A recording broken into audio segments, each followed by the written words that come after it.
हरे कृष्णा भक्ति कर रहा हूँ। हरे कृष्णा।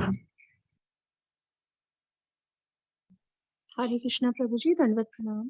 हरे कृष्णा।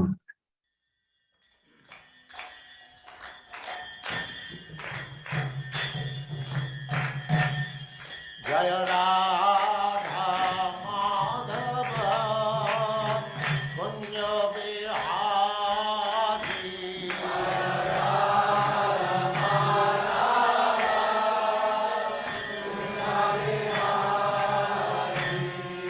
जय राधा माधव कुंज बिहारी।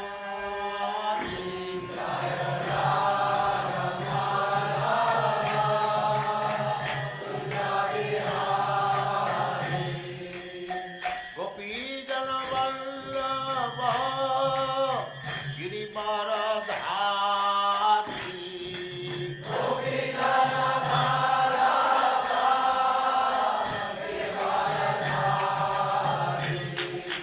गोपी जन वल्लभ गिरिवरधारी।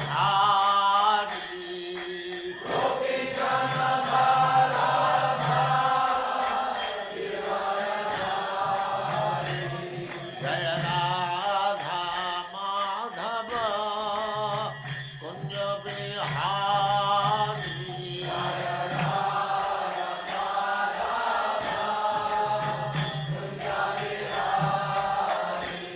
जय राधा माधव कुंज बिहारी।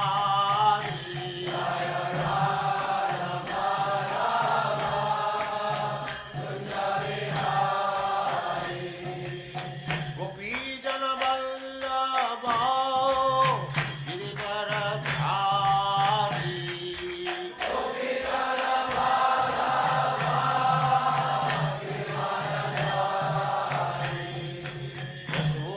यशोदानंदन व्रज जनरंजन।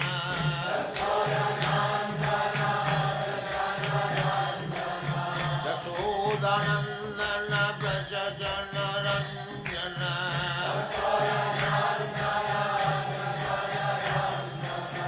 जमुना तीर वनचारी।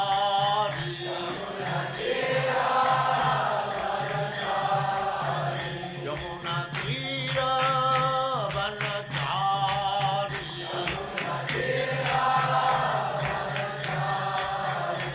जय राधा माधव कुंज बिहारी।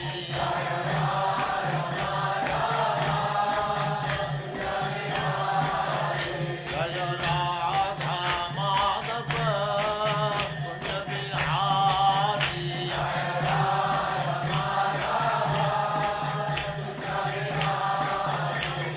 गोपी जन वल्लभ गिरिवरधारी।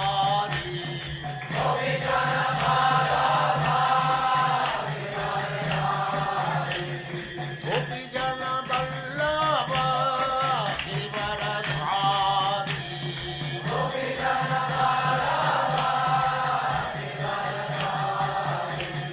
यशोदानंदन व्रज जनरंजन।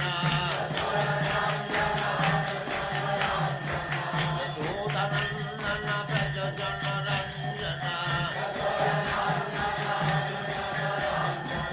जमुना तीर वनचारी।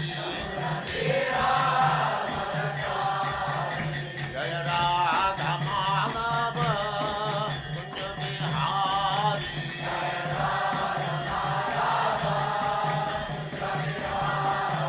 जय राधा माधव कुंज बिहारी।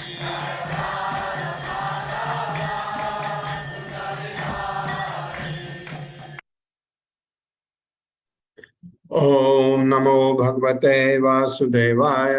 ओम नमो भगवते वासुदेवाय। ओम नमो भगवते वासुदेवाय। ओम नमो भगवते वासुदेवाय। ओम नमो भगवते वासुदेवाय। ओम नमो भगवते वासुदेवाय।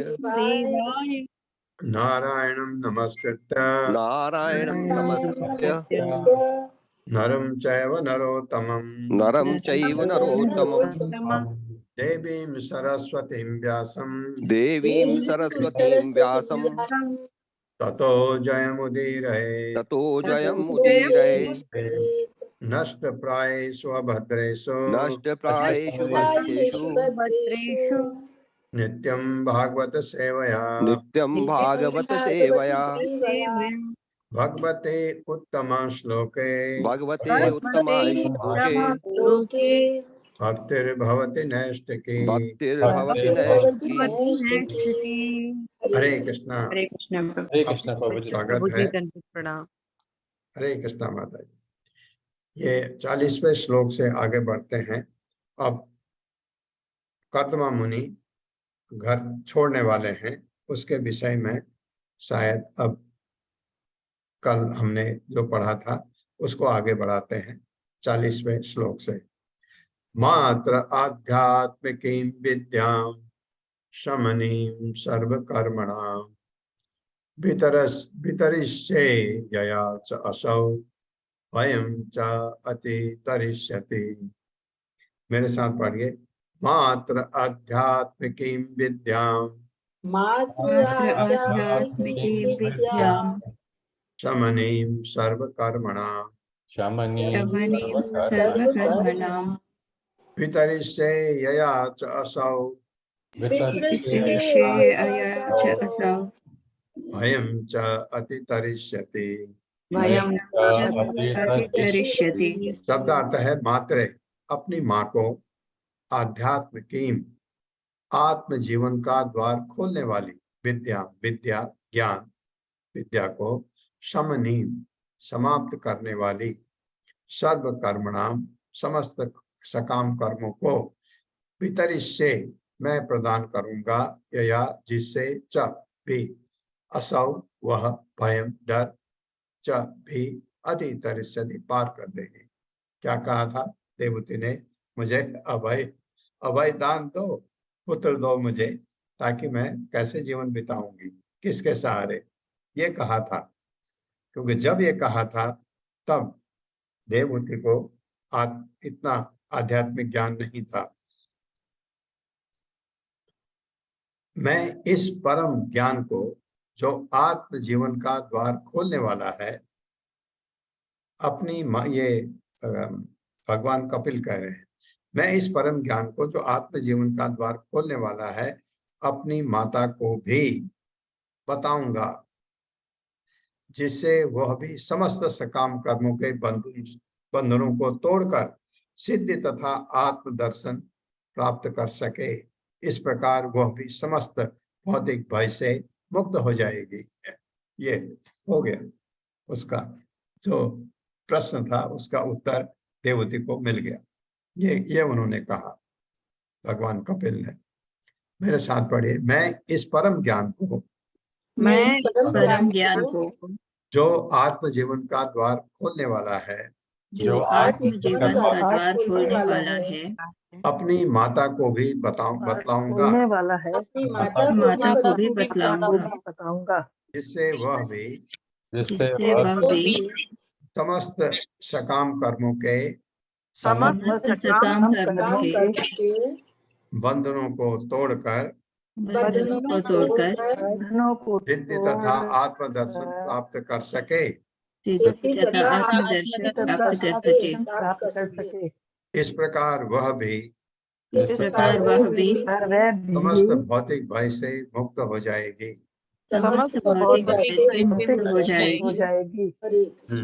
कितनी भाग्यशाली है देवहूति। देखिए आप, ये होता है अच्छे कर्मों के प्रारब्ध, उसका तात्पर्य। माता जी हरे कृष्ण। पल्लवी माता जी। हरे कृष्ण माता जी। हरे कृष्ण प्रभु जी। तात्पर्य श्रील प्रभुपाद जी द्वारा। श्रील प्रभुपाद की जय।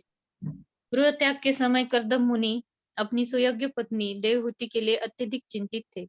अतः योग्य पुत्र ने वचन दिया कि न केवल कर्दम मुनि भवबंधन से मुक्त हो जाएंगे, वरन देवहूति भी अपने पुत्र के उपदेश से मुक्त हो सकेगी।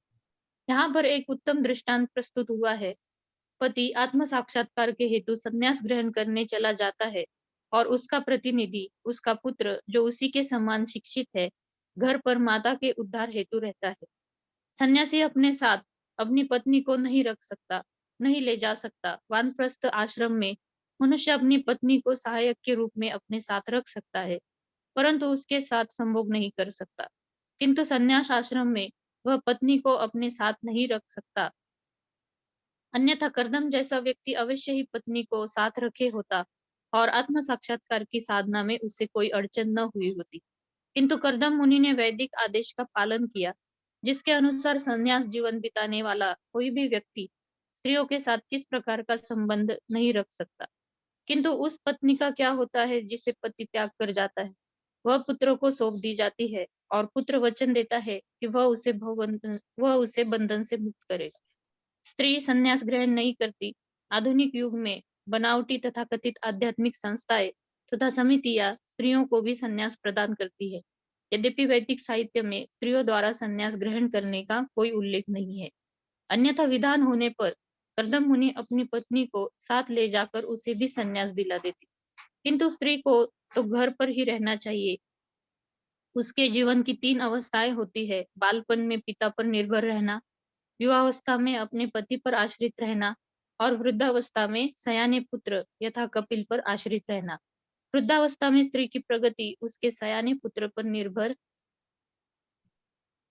करती है। आदर्श पुत्र कपिल अपने पिता को आश्वासन दे रहा है कि वह अपनी माता का उद्धार करेगा, जिससे उसके पिता अपनी पत्नी के प्रति निश्चिंत होकर शांति पूर्वक जा सके। हरे कृष्णा प्रभु। हरे कृष्णा माता, हरे कृष्ण।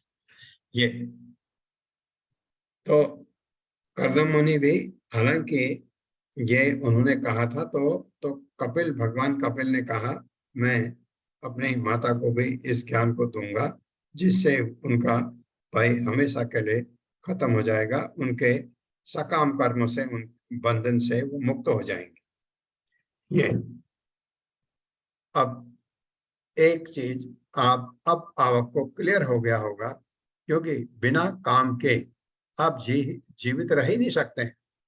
काम है, घर को सफाई करना काम है, खाना बनाना काम है। ये खाना बनाने के लिए आप कुछ काम भी करना पड़ेगा, तभी पैसे आएंगे, तब खाना का सामान आएगा। वो क्योंकि आप अगर खेतों में काम करते हैं, फार्म में काम करते हैं, किसान हैं, तो आप तो खेती करते हैं, वो भी काम है। बिना काम के तो वहां भी नहीं होता। काम आपको करना है, सिर्फ ये काम है, काम से बंधन नहीं होना चाहिए। वो काम सकाम कर्म कहलाता है। सकाम कर्म हमको कभी भक्ति मार्ग में ले जाने में अड़चन करता है, रुकावट डालता है, क्योंकि उससे हमारा लगाव होने लगता है, क्योंकि हम फल के लिए बहुत चिंतित हो जाते हैं, फल से जुड़ जाते हैं। इसलिए सकाम कर्म से हमारा कर्म बंधन नहीं होना चाहिए। आप कोई भी काम कर रहे हैं, करिए, उससे बंधन नहीं, पर्टिकुलरली उस कर्म के फल से बंधन नहीं होना चाहिए। अगर ये हो गया तो आपका काम निष्काम कर्म हो जाता है। और ये हो गया, ये मैं जैसे पहले भी कहा था कि हमको बुद्धि लगानी है, इसको कैसे हर काम को कृष्णमयी बना दें। बिल्कुल हर काम हो सकता है ऐसा, सिर्फ आपके कोई गलत काम नहीं हो सकते, क्योंकि गलत काम भगवान के लिए आप कर ही नहीं सकते। मैत्रेय वाचा एवं समुदितः तेन कपिलेन प्रजापतिः दक्षिणीकृत्य तं प्रीतो वनम एव जगामः। मेरे साथ पढ़िए। मैत्रेय वाचा मैत्रेय उवाच एवं समुदितः तेन एवं समुदितेन कपिलेन प्रजापतिः कपिलेन प्रजापतिः दक्षिणीकृत्य तं प्रीतो दक्षिणीकृत्य तं प्रीतो वनम एव जगामः। वनमेव जगामः।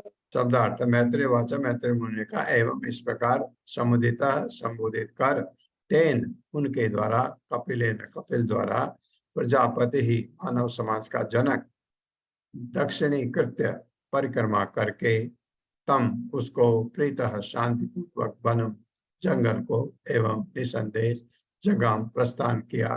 तब श्री मैत्रेय ने कहा, इस प्रकार अपने पुत्र कपिल द्वारा संबोधित किए जाने पर मानव समाज के जनक श्री कर्दम मुनि ने उसकी परिक्रमा की, क्योंकि भगवान है वो, और अच्छे तथा शांत मन से उन्होंने तुरंत जंगल के लिए प्रस्थान कर दिया। पहले आज्ञा मांगी उनसे कि मैं ऐसा चाह रहा हूं। उन्होंने कहा कहीं भी जाओ मुझे याद करते रहना, ऐसे करके बताया, प्रस्थान कर दिया मेरे साथ।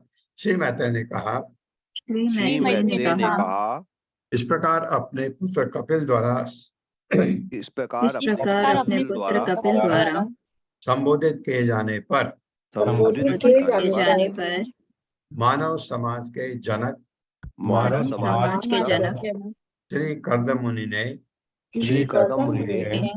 उसकी परिक्रमा की, और अच्छे तथा शांत मन से उन्होंने तुरंत जंगल के लिए प्रस्थान कर दिया। तात्पर्य। हरे कृष्णा। मीना गौतम माता जी। हरे कृष्ण।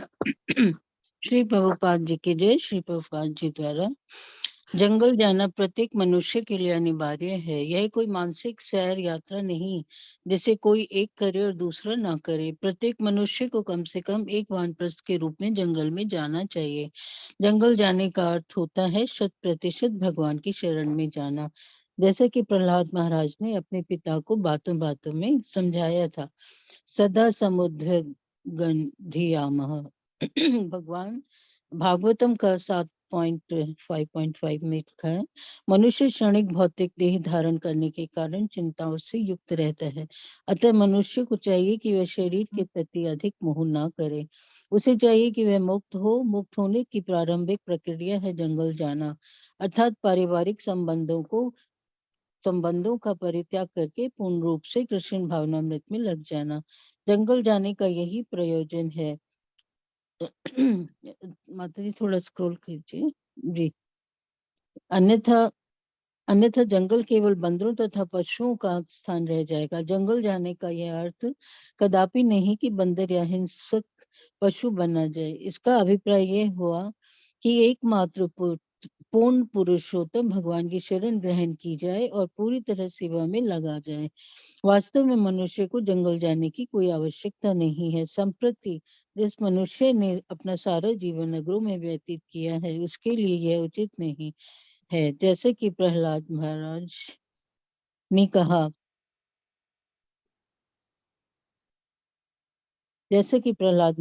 कहा, है हित्वात्म पातम ग्रहम अंधकूपम। मनुष्य को सदैव पारिवारिक झंझटों में ही नहीं लगे रहना चाहिए, क्योंकि कृष्ण भक्ति के बिना गृहस्थ जीवन अंधकूप के समान है। यदि कोई खेत में स्थित अंधे कुएं में गिर पड़े तो वह वहां वर्षों चिल्लाता रहे, किंतु ना देख पाने के कारण कोई उसे बचाने नहीं जाएगा, ना ही कोई समझ पाएगा कि यह चीख कहाँ से आ रही है। ऐसी दशा में मृत्यु निश्चित है। इस प्रकार जो लोग भगवान से अपने नित्य संबंध को भूल जाते हैं वे गृहस्थ जीवन के अंधकूप में पड़े रहते हैं। उनकी स्थिति अत्यंत अनिष्टकारी है। प्रहलाद महाराज ने उपदेश दिया है कि मनुष्य को चाहिए कि किसी प्रकार इस कूप का परित्याग करे तथा कृष्ण भावनामृत अपनाए और में लगे और इस तरह भवबंधन से मुक्त हो जाए। हरे कृष्ण प्रभु जी। ये प्रभुपाद ने समझा दिया, जंगल जरूरी, जंगल का मतलब समझा दिया। अब यहाँ बिल्कुल सही बात है, नगर में रहने वाला आदमी जंगल में रह भी नहीं सकता। जंगल में मैं आपको बता रहा हूँ, जंगल कोई प्लेन है ऐसा भी नहीं है। जंगल में पहाड़ भी हो सकते हैं। पहाड़ों में तो आप कभी रहे नहीं है तो आप रह भी नहीं सकते। ऊंचा नीचा ऐसा बहुत कुछ होता है। जरा सा गलती आपके चलने में हुई, आपके गिर के दांत टूट सकते हैं। ये जंगल की बात छोड़ दीजिए, प्रभुपाद ने समझा दिया अच्छी तरह से। क्या है कि गृहस्थ जीवन से त्याग, वो घर में रह के भी कर सकते हैं आप, ये चीज अगर कोई घर में आपके भगवान की भक्ति पर लगा है और घर के चीजों की तरफ उसका अब कोई रुचि नहीं है, मदद कर देता है लेकिन कोई उसका लगाव नहीं है, हम कह सकते हैं वो जंगल गया, वो जंगल चला गया। अगर घर में कोई पिताजी हैं या दादा हैं जो अब जो है गृहस्थ को पूरी तरह त्याग चुके हैं, आप कह सकते हैं वो तो जंगल गए हैं। कहाँ है? जंगल गए हैं, ये कह सकते हैं। ये है त्याग कि इसमें इस झंझटों पे नहीं लगे रहना चाहिए। कितने हम इससे उलझते हैं, फिर झगड़ते हैं, लड़ते हैं, और ये मेरा, ये तेरा हो गया, आप कर लिया आपने। अब आप सोचिए, आप रहें न रहें, चीजों में परिवर्तन भी आएगा। मैं देख रहा हूं इतनी चीजों में, लोगों में बहुत परिवर्तन आ जाता है समय के साथ, तो इस चीज को हम नहीं बदल सकते। आप एक चीज कर सकते हैं, भगवान की भक्ति कर सकते हैं, और हो सके औरों से करवाएं तो आपका बहुत अहोभाग्य है। व्रतम सा आस्तिको मौनम आत्म एक शरणो मुनिः निसंगो व्यचरत क्षोणी अग्निर अनिकेतनः अनग्निर अनिकेतनः। मेरे साथ पढ़े, व्रतम च आस्तितो मौनम व्रतं च आस्तिको मौनम् आत्म एक शरणो मुनिः आत्मैक शरणो मुनिः निसंगो व्यचरत क्षोणी निसंगो व्यचरत् क्षोणीम् अनग्निर अनिकेतनः। अनग्निर्निकेतनः। शब्दार्थ है व्रतम, व्रत स वह कर्तम, आस्थितः स्वीकृत, मौनम मौन, आत्म श्री भगवान द्वारा, एक नितांत, शरण शरण में आया, मुनि मुनि, निसंग बिना संगति के, व्यचरत भ्रमण करने लगा, क्षोणिम पृथ्वी पर, अनग्नि ही अग्नि रहित, अनिकेतन आश्रम विहीन। कर्दम मुनि ने मौन व्रत धारण करना स्वीकार किया जिससे पूर्ण पुरुषोत्तम भगवान का चिंतन कर सकें और एकमात्र उन्हीं के शरण में जा सकें। बिना किसी संगी के वे सन्यासी रूप में पृथ्वी भर में भ्रमण करने लगे। अग्नि अथवा आश्रय से उनका कोई संबंध न रहा। न आश्रम है न अग्नि है। अग्नि का मतलब जहां आप खाना वाना बना सकते हैं और भगवान को आहुति भी दे सकते हैं, सब छुट्टी।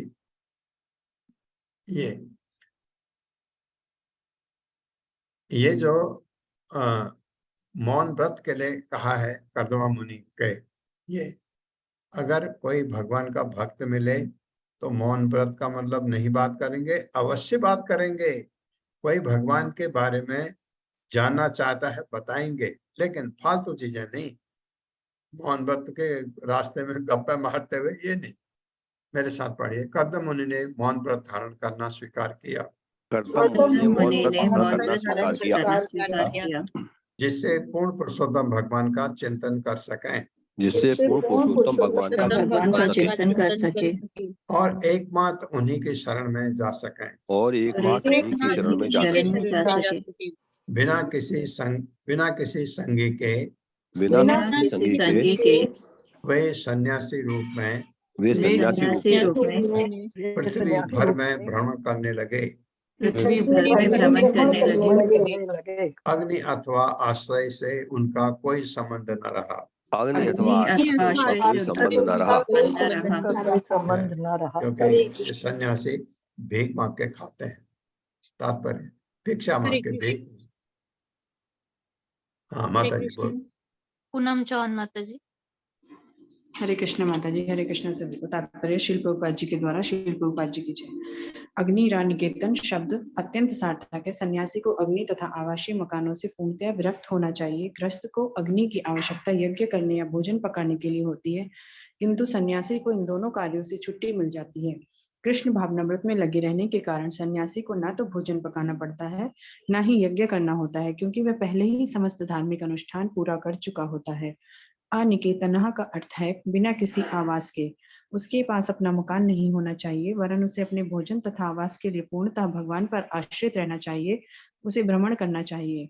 मौन का अर्थ है चुप्पी। जब तक मनुष्य चुप मौन नहीं रहता, तब तक वह भगवान की लीलाओं के विषय में पूरी तरह सोच नहीं पाता। इसका यह अर्थ नहीं है कि मूर्ख होने तथा न बोल सकने के कारण मौन व्रत लिया जाता है, अपितु मनुष्य को मौन धारण करना पड़ता है, जिससे लोग उसे तंग कर सके। चाणक्य पंडित ने कहा है कि धूर्त जब तक बोलता नहीं, अत्यंत बुद्धिमान प्रतीत होता है। बोलना ही असली परीक्षा है। निर्गुणाया स्वामी का तथाकथित मौन यह बताता है कि उसके पास कहने को कुछ नहीं है, वह केवल भीख मांगना चाहता है। किंतु कर्दम मुनि ने ऐसा मौन धारण नहीं किया, वे तो अनर्गल बातों से मुक्ति पाने के लिए मौन रहे। जब मनुष्य गंभीर बनकर अनर्गल बातें नहीं करता, तो वह मुनि कहलाता है। महाराज अम्बरीश ने अच्छा उदाहरण प्रस्तुत किया था। जब भी वे बोलते तो भगवान की लीलाओं के विषय में बोलते। मौन के लिए अनिवार्य है कि बकवास से बचा जाए और बोलने की शक्ति को भगवान की लीलाओं में लगाया जाए। इस प्रकार अपना जीवन सफल बनाने के लिए मनुष्य भगवान का जप तथा श्रवण कर सकता है। व्रतम का अभिप्राय है संकल्प करना, जैसा कि भगवत गीता में बताया गया है। अमानित्वम दम्भिवत्वम, अपने सम्मान की परवाह किए बिना तथा अपने पद का गर्व किए बिना।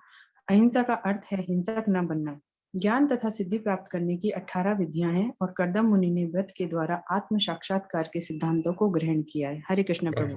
हरे कृष्ण।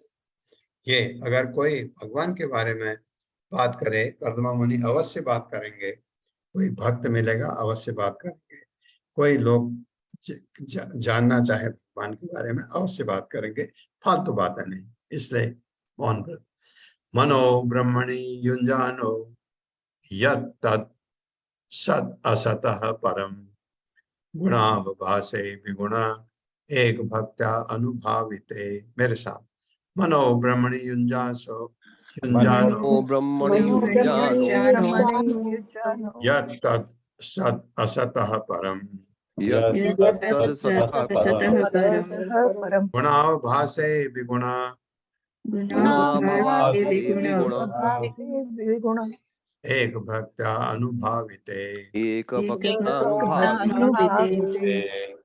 शब्दार्थ है मन, मन ब्रह्मणि पर ब्रह्म में, युञ्जाना स्थिर करते हुए, यत जो, तत् उस, सत असत कार्य तथा कारण, परम अतीत परे, गुण अवभासे तीनों गुणों को प्रकट करने वाला, विगुणे भौतिक गुणों से परे, एक भक्त्या एकांत भक्ति से अनुभावित देखा जाता है। उन्होंने अपना मन पर ब्रह्म पूर्ण पुरुषोत्तम भगवान में स्थिर कर दिया। क्या हो गया? स्थिर। क्या मतलब? क्या कहते हैं इसको? समाधि। जो कार्य कारण से परे है, जो तीनों गुणों को प्रकट करने वाले हैं, किंतु उन तीनों गुणों से अतीत अतीत हो गए, और जो केवल अटूट भक्ति योग के द्वारा देखे जा सकते हैं भगवान। मेरे साथ पढ़े। उन्होंने अपना मन पर ब्रह्म पूर्ण पुरुषोत्तम भगवान में परब्रह्म पूर्ण पुरुषोत्तम भगवान में स्थिर कर दिया, स्थिर कर दिया। जो कार्य कारण से परे हैं, जो कार्य कारण से परे हैं, जो तीनों गुणों को प्रकट करने वाले हैं, जो तीनों गुणों को प्रकट करने वाले हैं, वो भगवान जिन पर इन्होंने मन लगा रखा है वो। किंतु उन तीनों गुणों से अतीत हैं, अतीत है। भगवान ने पैदा किए, लेकिन भगवान के ये गुण छू भी नहीं सकते, और जो केवल अटूट भक्ति योग के द्वारा देखे जा सकते हैं, और जो केवल अटूट भक्ति योग के द्वारा देखे जा सकते हैं, उन भगवान पर अपना मन उन्होंने फिक्स कर लिया, स्थिर कर लिया। ये बताया तात्पर्य। माता जी। हरे कृष्ण। पूनम त्यागी माता जी। हरे कृष्णा माता जी प्रभु जी। श्री प्रभुपाद जी की जय। तात्पर्य श्री प्रभुपाद जी के द्वारा, जहाँ भी भक्ति होगी वहाँ भक्त, भक्ति तथा भगवान तीनों बातें अनिवार्यतः होगी। भक्त, भक्ति एवं भगवान, इन तीनों के बिना भक्ति शब्द निर्थक है। कंदर मुनि ने अपने मन को पर ब्रह्म स्थित करके भक्ति के द्वारा आत्मदर्शन प्राप्त किया। यह इस बात का सूचक है कि उन्होंने अपने मन को भगवान के साकार रूप पर केंद्रित किया, क्योंकि भक्ति तब तक नहीं की जा सकती जब तक कि मनुष्य को परम सत्य के स्वरूप का बोध न हो। गुना व भासी, ये तीनों गुणों से परे है, किंतु ये तीनों गुण उन्हीं के कारण प्रकट होते हैं। दूसरे शब्दों में यद्यपि भौतिक शक्ति भगवान से ही संभूत है, किंतु वे हमारी तरह उन गुणों से प्रभावित नहीं होते। हम तो बद्ध जीव हैं, किंतु उन पर प्रभाव नहीं पड़ता। यद्यपि यह भौतिक प्रकृति उन्हीं से उद्भूत है, वे सर्वोपरि व्यक्तित्व है और माया से कभी प्रभावित नहीं होते, किंतु हम शुद्र जीवात्माएं माया के अधीन है। यदि बद्ध जीव भगवान के निरंतर संपर्क में रहे तो वह माया की छूट से मुक्त हो सकता है। इसकी पुष्टि भगवत गीता में हुई है। सगुण नाम समतीतान। कृष्ण भक्ति में निरत व्यक्ति तुरंत ही तीनों गुणों के प्रभाव से छूट जाता है। अर्थात यदि बद्ध जीव भक्ति में प्रवृत्त होता है तो वह भगवान की ही तरह मुक्त हो जाता है। धन्यवाद माता जी। प्रभु जी धन्यवाद माता जी, धन्यवाद। ये किससे मुक्त हो जाता है? ये तीनों गुणों से। और कहाँ चला जाता है? वासुदेव अवस्था में। क्या होगा? आत्म साक्षात्कार, भगवान जाना कि भगवत धाम जाना निश्चित हो जाता है ऐसा करने से। 44वां श्लोक है, निरहंक निर्मिमश्च निर्द्वंद्वः समदृक् स्वदृक् प्रत्यक् प्रशांत धीरः धीर धीर धीर धीर धीर धीर। धी के बाद विसर्ग आएगा, इसलिए ध के ऊपर र लगा है। अगर आप धी पढ़ेंगे तो फिर र गायब। प्रत्यक प्रशांत धीह धीरः प्रशांत उर्मिर इवो दधीहि। मेरे साथ, निरहंकतिः निर्ममं च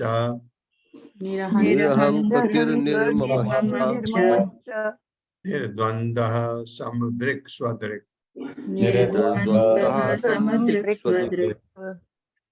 प्रत्यक् प्रशांत धीरः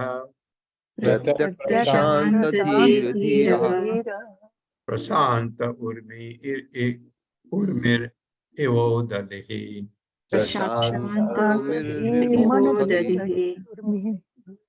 शब्दार्थ है निरहंकितः, निरहंकतिः अहंकार से रहित, निर्ममः ममता रहित, च यथा निर्द्वंद्व द्वैत भाव से रहित। अब द्वैत अद्वैत का जो डाउट होता है आपको, ये द्वैत कौन सा है? द्वैत भाव से रहित। हम द्वैत हैं, ये द्वैत का वो वाला द्वैत नहीं है। द्वैत का मतलब तो देखिए, हम कहते हैं वो अद्वैतवादी, हम द्वैतवादी हैं, वो वाला द्वैत नहीं है। एक द्वैतवादी है, हम अलग, भगवान अलग। अद्वैतवादी भगवान और हम एक ही हैं, वो ये मायावादी ऐसा कहते हैं। ये द्वैत का मतलब है ठंडा गर्म, दुख सुख, ऊपर नीचे, ऐसे जो इससे परे हो जाता। निर्द्वंद्व द्वैत भाव से रहित, समदृक् समदर्शी, स्वदृक् खुद को देखने वाला मतलब आत्मदर्शी, प्रत्यक अंतर्मुखी, प्रशांत पूर्णतया संयमित, धीर मन, धीर अविचलित, प्रशांत शांत, उर्मि ही जिसकी लहरें, इव सदृश उदधि समुद्र। ये अविचलित होना बहुत बड़ी बात है, लेकिन ये बहुत बहुत अभ्यास के बाद ऐसा होता है। जरा सा मैं अभी ध्यान लगा के बैठा हूँ, जब कर रहा हूँ, कोई अचानक कोई बात कर दे, मैं एकदम भड़क उठता हूँ, तो इसका मतलब अविचलित नहीं हुआ। तो ये धीरे धीरे होता है, बाद में ये चीजें आप में आती हैं, आप शांत हो जाते हैं एकदम। जब भक्तों को देखो आप, तो विचलित हमको नहीं होना चाहिए, लेकिन भौतिक जगत में क्योंकि हम बद्ध जीव हैं, ये स्वाभाविक गुण है। आप कभी ये मत सोचे कि आपसे ऐसा नहीं हो पा रहा। अभ्यास से न तो कौन्तेय वैराग्येण च गृह्यते। दोनों चीजों से विरक्ति और उचित अभ्यास से अवश्य होगा। इस प्रकार वे अहंकार से रहित और भौतिक ममता से मुक्त हो गए। कर्दमा मुनि। अविचलित समदर्शी तथा अद्वैत भाव से वे अपने को भी देख सके, आत्मदर्शी। वे अंतर्मुखी हो गए और उसी तरह परम शांत बन गए, जिस तरह लहरों से अविचलित समुद्र, समुद्र में लहरें चलती हैं, समुद्र वहां का वहीं रहता है। मेरे साथ पढ़िए, इस प्रकार वे इस प्रकार वे अहंकार से रहित अहंकार से रहित और भौतिक ममता से मुक्त हो गए। और भौतिक ममता से मुक्त हो गए। अविचलित समदर्शी अविचलित समदर्शी तथा अद्वैत भाव से वे तथा अद्वैत भाव से वे अपने को भी देख सके, अपने को भी देख सके। हाँ, जिसे आत्मदर्शी कहते हैं। वे अंतर्मुखी हो गए वे अंतर्मुखी हो गए और उसी तरह परम शांत बन गए, और उसी तरह परम शांत बन गए। जिस प्रकार लहरों से अविचलित समुद्र, जिस तरह लहरों से ये था मन उनका। ये घर में ये से संभव नहीं थी। और देखिए भगवान का कितना बड़ा भक्त, क्या शक्ति थी उसमें, योग शक्ति, क्या आकाश महल तैयार किया और क्या सुख उसने अपनी पत्नी को दिया। कौन सा? भौतिक भौतिक सुख दिया। लेकिन मैं आपको कहता हूं, इतने महान भक्त के साथ कोई भी रहे, पत्नी तो बहुत नजदीकी हुई, कोई भी रहे उस पर उसका असर अवश्य आता है। और लास्ट में देवहूति कहती है, जब इनके जाने का समय आता है, वो कहती है कि मुझे अभयदान दो। ये तो बात बिल्कुल सही है। उस समय देवहूति कहती है, मैं तो सारा समय इंद्र तीर्थ में बिता दिया, ये ज्ञान आ गया उसको, अब ज्ञान देगा बेटा। तात्पर्य माता जी। हरे कृष्णा। अरुणी देवीदास माता जी। हरे कृष्णा प्रभु जी, दंडवत प्रणाम। हरे कृष्णा सभी को। श्रील प्रभुपाद की जय। तात्पर्य, श्रील प्रभुपाद द्वारा जब किसी का मन पूर्ण रूपेण कृष्ण भक्ति में मग्न हो जाता है और वह पूर्णतया श्री भगवान की भक्तिमय सेवा में लगा रहता है, तो वह लहरों से अविचलित समुद्र के समान हो जाता है। श्रीमद् भगवद गीता में भी यही उदाहरण दिया गया है। मनुष्य को समुद्र की भांति बनना चाहिए। समुद्र में लाखों नदियां आ मिलती हैं, हजारों टन जल भाप बनकर बादल बनता है, फिर भी समुद्र अविचलित रहता है। अतः प्रकृति के नियम अपना काम करते रहें, किंतु यदि मनुष्य श्री भगवान के चरण कमलों की भक्ति में स्थिर हो चुका है, तो वह विचलित नहीं होता, क्योंकि वह अंतर्मुखी होता है। वह बाहर भौतिक प्रकृति की ओर नहीं देखता, बल्कि वह अपने अस्तित्व की आध्यात्मिक प्रकृति की ओर भीतर देखता है तथा शांत भाव से श्री भगवान की भक्तिमय सेवा में लगा रहता है। इस प्रकार वह पदार्थ के साथ असत्य पहचान स्थापित किए बिना और भौतिक वस्तुओं के प्रति आसक्ति के बिना अपनी आत्मा का अनुभव कर लेता है। ऐसा महान भक्त कभी अन्य प्राणियों से उलझता नहीं, क्योंकि वह सभी को आध्यात्मिक दृष्टि की भूमिका से देखता है। वह अपने आप को तथा अन्य प्राणियों को वास्तविक रूप में देखता है। हरे कृष्ण प्रभु। बहुत अच्छा प्रभुपाद ने लिखा है। समुद्र, कितने तूफान आते हैं, उसमें उस नदियां आती हैं समुद्र में, समुद्र से कितना भाप ऊपर जाता है उड़ करके, जिससे बारिश होती है, बादल बनते हैं, बारिश होती है। फिर वही आपने देखा, फिर वही कुछ जो है समुद्र में बड़ा इंतजाम है भगवान का। समुद्र में नमक है, नमकीन होने से समुद्र का पानी खराब नहीं होता, क्योंकि नमक प्रिजर्वेटिव होता है। और पूरी भाप से बारिश हुई, उस बारिश का बर्फ बन गया, इकट्ठा हो गया। जब गर्मी आई, बर्फ पिघल के फिर समुद्र की तरफ चला गया, तो बैलेंस बना रहता है। ये इंतजाम भगवान ने किया है, और हम इस इंतजाम को बीच में तोड़ मरोड़ देते हैं। तो समुद्र में तूफान भी आते हैं, आपने देखा, लहरें चलती हैं, सब कुछ होता है, समुद्र बिल्कुल स्थिर रहता है। इससे इसी तरह जो भगवान का भक्त है, इस भौतिक जगत में बहुत कुछ होता रहता है। अगर जैसे उसने वानप्रस्थ ले लिया या सन्यास ले लिया, सन्यास की बात छोड़ दें, वानप्रस्थ की बात करिए। घर में है वानप्रस्थ, बाद में हो सकता है सन्यास में भी आ गया हो।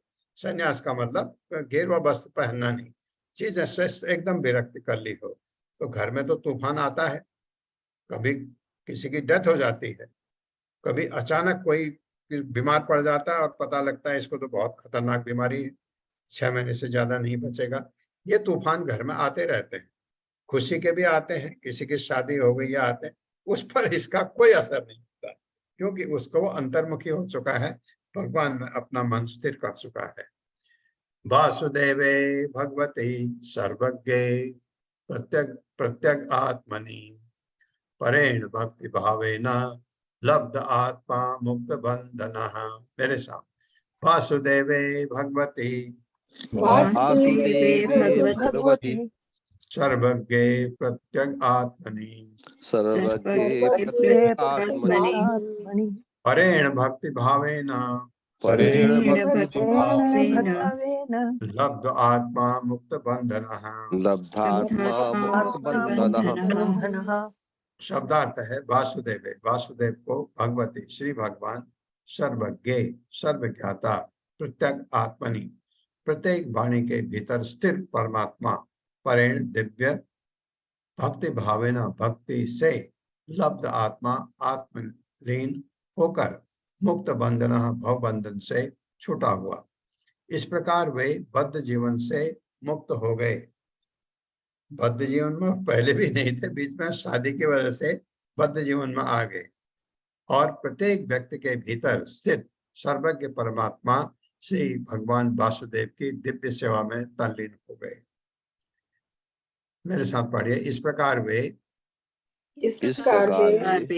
बद्ध जीवन से मुक्त हो गए बद्ध जीवन से मुक्त हो गए और प्रत्येक व्यक्ति के भीतर प्रत्येक व्यक्ति के भीतर स्थित सर्वज्ञ परमात्मा स्थित सर्वज्ञ परमात्मा श्री भगवान वासुदेव की श्री भगवान वासुदेव की दिव्य सेवा में तल्लीन हो गए। सेवा में तल्लीन हो गए। तात्पर्य। हरे कृष्णा अशोक प्रभु जी। अशोक हरे कृष्ण प्रभु जी, हरे कृष्ण माता जी। शील प्रभुपाद जी की जय। शील प्रभुपाद जी द्वारा तात्पर्य। जब कोई भगवान की दिव्य भक्ति में लग जाता है तो वो जान लेता है कि वो परमेश्वर वासुदेव का निरंतर दास है। आत्म साक्षात्कार का ये अर्थ नहीं है कि परमात्मा तथा व्यष्टि आत्मा दोनों ही आत्माएं होने के कारण वे सभी प्रकार से समान है। व्यष्टि आत्मा के बद्ध होने की संभावना रहती है, किंतु परम आत्मा कभी बद्ध नहीं होता। जब बद्ध आत्मा को ये बोध हो जाता है कि वो परम आत्मा के अधीन है तो उसके स्थित लब्धात्मा आत्म साक्षात्कार अथवा मुक्त बंधन अर्थात भौतिक कलमश से मुक्ति कहलाती है। भौतिक कलमश तब तक बना रहता है जब तक वो अपने को परमेश्वर के समान मानता रहता है। यह अवस्था माया का अंतिम जाल है। माया सदैव ये अवस्था माया का अंतिम जाल है। माया सदैव बद्ध जीव को प्रभावित करती है। यदि पर्याप्त चिंतन तथा मनन के बाद भी कोई अपने को परमेश्वर से अभिन्न मानता है तो यही समझना चाहिए कि वो माया के जाल में है। परेण शब्द अत्यंत सार्थक है। पर का अर्थ है दिव्य, भौतिक कलमश से अप्रभावित। अपने को भगवान का नित्य दास समझना पराभक्ति कहलाती है। यदि मनुष्य का भौतिक वस्तुओं से लगाव रहता है और वो किसी लाभवश भक्ति करता है तो वो वृद्धा भक्ति कलमश युक्त भक्ति कहलाती है। पराभक्ति के निष्पादन से ही वास्तव में मुक्त हुआ जा सकता है। यहाँ पर अन्य शब्द सर्वज्ञ का उल्लेख हुआ है। प्रत्येक हृदय में स्थित परमात्मा सब कुछ जानता है। मुझे शरीर परिवर्तन के कारण विगत कर्मों का विस्मरण हो सकता है, किंतु परमेश्वर परमात्मा रूप में मेरे भीतर स्थित है, अतः वो सब कुछ जानता है। फलतः मुझे पूर्व कर्मों का फल मिलता है। मैं भूल सकता हूँ किंतु भगवान मेरे पूर्व जन्म के सुकर्मों का या दुष्कर्मों के अनुसार मुझे सुख या दुख प्रदान करते हैं। मनुष्य को ये नहीं सोचना चाहिए कि चूंकि उसे गत जीवन में कर्मों का स्मरण नहीं है अतः वो बंधन से मुक्त हो गया। बंधन तो होंगे ही, किंतु किस प्रकार के होंगे इसका निर्णय परमात्मा द्वारा होगा जो उनका साक्षी है। हरे कृष्ण प्रभु जी, हरे कृष्ण माता जी, धन्यवाद। इसमें ये बड़ा अच्छा लिखा है एक चीज, ये कोई अपने को मुक्त बंधन कलमश से मुक्त कहलाते हैं। भौतिक कलमश तब तक बना रहता है जब तक वो अपने को परमेश्वर के समान मानता है। और ये मायावादी है। पिछले प्रभुपाद तो मायावादी को छोड़ते नहीं, वो अपने को भगवान मानते हैं। इस वजह से यदि ये जो है, मैं कुछ कहना चाह रहा था, यदि चिंतन तथा मनन के बाद भी कोई अपने को परमेश्वर से अभिन्न मानता है, अभिन्न मतलब से मानता है, तो समझना चाहिए कि माया के जाल में। एक चीज है, हम भौतिक कलमश के प्रभाव से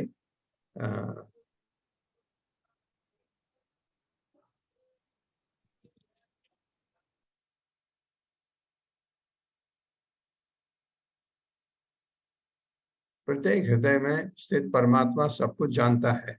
एक जगह लिखा हुआ था, मैं वो आपको बताना चाह रहा था कि भक्त कभी भी भगवान से कभी कुछ नहीं मांगता, लेकिन हाँ पहले था, शुरू में था शायद, हाँ ये है। तो उसकी स्तुति, जब बद्ध आत्मा को यह बोध होता है कि परम आत्मा के अधीन है, और उसकी यह स्थिति लब्ध आत्मा अर्थात आत्म साक्षात्कार, मुक्त बंधन अथवा भौतिक कर्म से मुक्ति कहलाती है। लेकिन हम उस अवस्था में नहीं हैं अभी। अभी एक प्रश्न रीमा माता जी ने एक बार किया था कि माँ अपने बच्चे के लिए कुछ मांग सकती है भक्ति में। भक्ति में अगर आप शुद्ध भक्ति में हैं तो मांगने का सवाल ही नहीं होता। लेकिन जैसे हम लोग हैं, हमारी भक्ति मिश्रित है।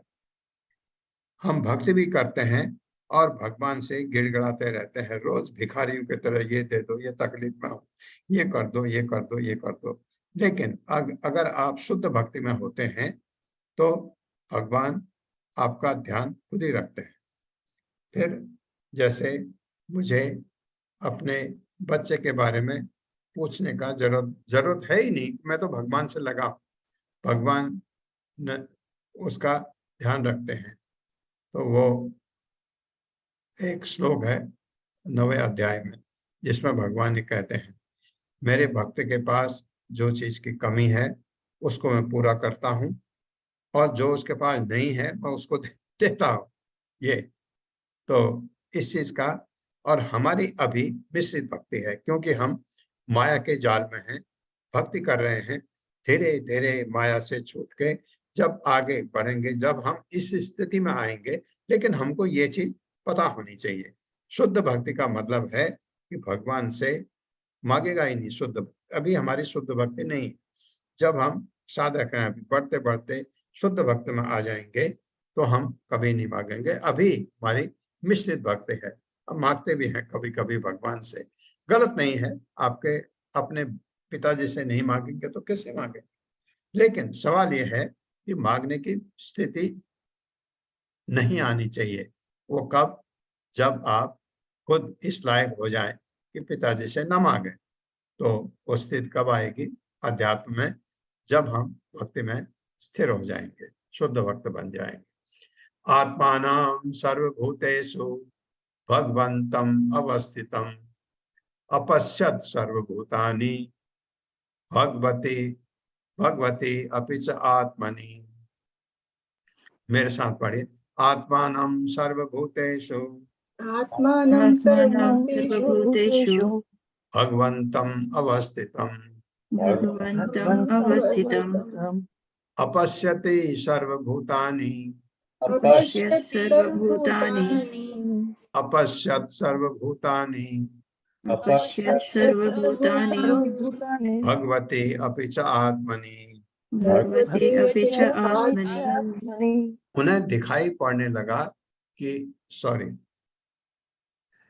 आत्मानम परमात्मा सर्वभूतेषु समस्त प्राणियों में भगवंतम श्री भगवान को अवस्थितम स्थित अपश्यत देखा सर्वभूतानि सब जीवों को भगवती श्री भगवान में अपि और च तथा आत्मनि परमात्मा में।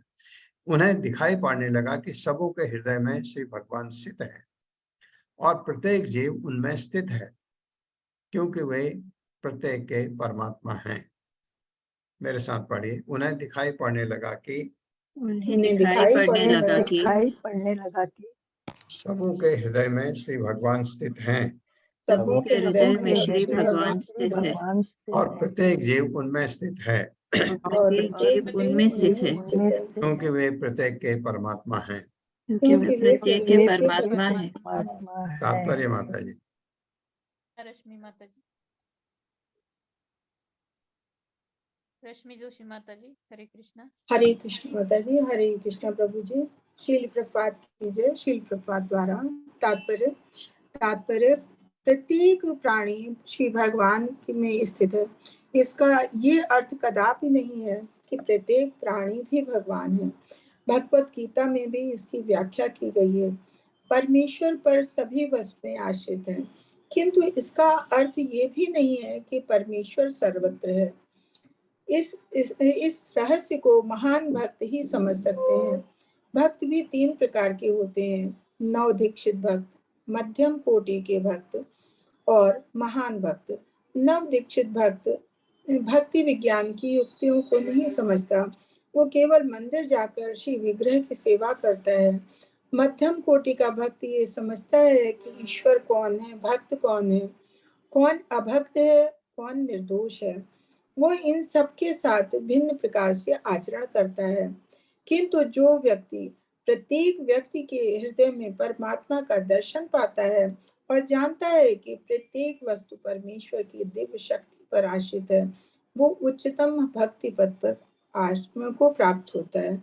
हरे कृष्ण प्रभु जी, धन्यवाद, प्रणाम सभी को। ये जो मैं कह रहा था, विशेष भक्ति, जब आप शुद्ध अवस्था में आ जाते हैं, फिर आप समान रूप से देखते हैं सबको, कि जो मध्यम अधिकारी है वो क्या करता है, ये जानता है ये भक्त है या भक्त है, इससे बात करना ठीक नहीं, इससे नहीं।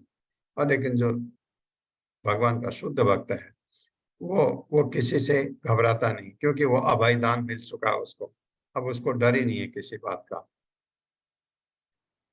इच्छा द्वेष विहीनेन सर्वत्र समचेतसा भगवत भक्ति युक्तेन प्राप्ता भागवती गति। मेरे साथ, इच्छा द्वेष विहीनेन सर्वत्र समचेतसा भगवत भक्ति युक्तेन प्राप्ता भागवती गति। शब्दार्थ है इच्छा, आकांक्षा, द्वेष तथा ईर्ष्या विहीनेन से रहित, सर्वत्र सभी जगह समान चेतसा मन से भगवत श्री भगवान को भक्ति युक्तेन भक्ति भाव से प्राप्त किया गया भागवती गति, भक्त के धाम परम धाम को वापस जाना। वे समस्त द्वेष तथा इच्छा से रहित अकलमस भक्ति करने के कारण समदर्शी होने से अंत में भगवान के धाम को प्राप्त हुए। कर्दम मुनि की बात हो रही, मेरे साथ पढ़िए। वे समस्त द्वेष तथा इच्छा से रहित अकलमस भक्ति करने के कारण समदर्शी होने से अंत में भगवान के धाम को प्राप्त हुए। हाँ, उनके बीच का वर्णन नहीं दिया भागवतम में, उन्होंने बहुत टाइम बिताया होगा, उसमें से ये हुआ, पर अल्टीमेट उनका जो लक्ष्य था भगवत धाम जाना, वो हो चुका है, ये बताया। तात्पर्य माता जी। हरे कृष्णा। सुशील गुप्ता प्रभु जी। हरे कृष्ण प्रभु जी, हरे कृष्ण माता जी। श्री प्रभुपाद की जय। श्री तात्पर्य श्री प्रभुपाद द्वारा, जैसा कि श्रीमद् भगवत गीता में कहा गया है, केवल भगवत भक्ति से ही परम भगवान की दिव्य प्रकृति को समझा जा सकता है, और उन्हें उनके दिव्य पद में समझ लेने पर श्री भगवान के धाम में प्रवेश किया जा सकता है। श्री भगवान के धाम में प्रवेश करने की प्रक्रिया त्रिपाद भूति गति अथवा श्री भगवान के परम धाम को जाना है, जिससे मनुष्य के जीवन का परम लक्ष्य सिद्ध होता है। श्री कर्दम मुनि ने अपनी पूर्ण भक्ति, ज्ञान तथा सेवा से परम लक्ष्य को प्राप्त किया, जो भागवती गति कहलाती है। इस प्रकार श्रीमद् भगवतम के तृतीय स्कंध के अंतर्गत श्री कर्दममणि का वैराग्य नामक 24वें अध्याय के भक्ति वेदांत तात्पर्य पूर्ण हुए। हरे कृष्ण। हरे कृष्ण। हरे कृष्ण। जैसा कि भगवत गीता में कहा गया, केवल भगवत भक्ति से ही भगवान की दिव्य प्रकृति को समझा जा सकता है। और अब आप अच्छी तरह समझ गए, बिना भक्ति के भगवान को कोई समझ ही नहीं सकता। भक्ति एक मार्ग है, बहुत सारे मार्ग हैं भगवान तक के पहुंचने के लिए। भक्ति एक मार्ग है जिससे भगवान को समझा जा सकता है। हम पहले बिल्कुल नहीं समझते थे, अब थोड़ा समझते हैं। भक्ति और बढ़ेगी, थोड़ा और समझेंगे। भक्ति और बढ़ेगी, थोड़ा और समझेंगे। कभी आपको कोई चीज समझ नहीं आ रही है तो आप माला जपिए, 1-2 बार जपिए, आपको समझ आने लगता है। फिर आपको नहीं समझ आया, ये समझ आने लगता है मैं इसको कहाँ पढूं, ये समझ आने लगता है मैं इसको किससे पूछूं। वो भी ज्ञान है। ये ज्ञान हमको आना है। और किससे पूछना? ऐसे से जो प्रमाणित हो, ऐसे से नहीं जो कुछ भी आंसर देता हो उससे नहीं। ये ध्यान रखना। भगवान के धाम में प्रवेश करने की प्रक्रिया त्रिपाद भूति गति अथवा भगवान के परम धाम को जाना है। ये त्रिपाद भूति गति के बारे में मैं पढ़ के बताऊंगा आपको, क्योंकि ये शब्द का क्या मतलब है बताया है प्रभुपाद ने। भगवत धाम जाने के इस मार्ग को त्रिपाद भूति गति कही जाती है। त्रिपाद क्यों कहा? मैं भूति गति तो समझ आती है, त्रिपाद क्यों है ये मैं बताऊंगा पढ़ के। और आपको किसी को पता है तो आप बता सकते हैं इसके बाद। जैसे मनुष्य के जीवन का परम लक्ष्य सिद्ध हो जाता है। परम लक्ष्य क्या है? हमारा भगवत धाम जाना। तो एक जाया कैसे जाता है? भक्ति मार्ग द्वारा। आपको पता है भक्ति कैसे होनी चाहिए? कलमश रहित। कलमश रहित भक्ति में शुद्ध भक्ति बन जाते हैं आप। शुद्ध भक्ति में आप फिर धीर हो जाते हैं, धीर, अविचलित। वो पता लगता है अब आप भगवान के धाम जाने में आपका समय ज्यादा नहीं है।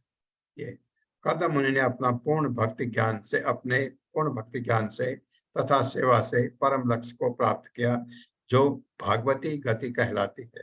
बिल्कुल सही है, भागवती गति कहलाती है। ये भी ठीक है। त्रिपाद का मैं बताऊंगा आपको। तो ये हम कर्दम मुनि का नामक जो कर्दम मुनि का वैराग्य 24वां अध्याय के भक्ति वेदांत तात्पर्य पूर्ण है। ओम अज्ञान तिमिरान्धस्य ज्ञानांजन शलाकया चक्षुरुन्मिलितं तस्मै श्री गुरुवे नमः। नमः विष्णुपादाय कृष्णपृष्ठाय भूतले श्रीमते भक्ति वेदांत स्वामिनिति नामिने। नमस्ते सारस्वती देवे गौरवाणी प्रचारिणे निर्विशेष शून्यवादी पाश्चात्य देश तारिणे। जय हो श्री कृष्ण चैतन्य प्रभु नित्यानंद श्री अद्वैत गदाधर शिवासादि गौर भक्तवृंद। हरे कृष्णा कृष्ण कृष्ण हरे हरे, हरे राम राम राम हरे हरे।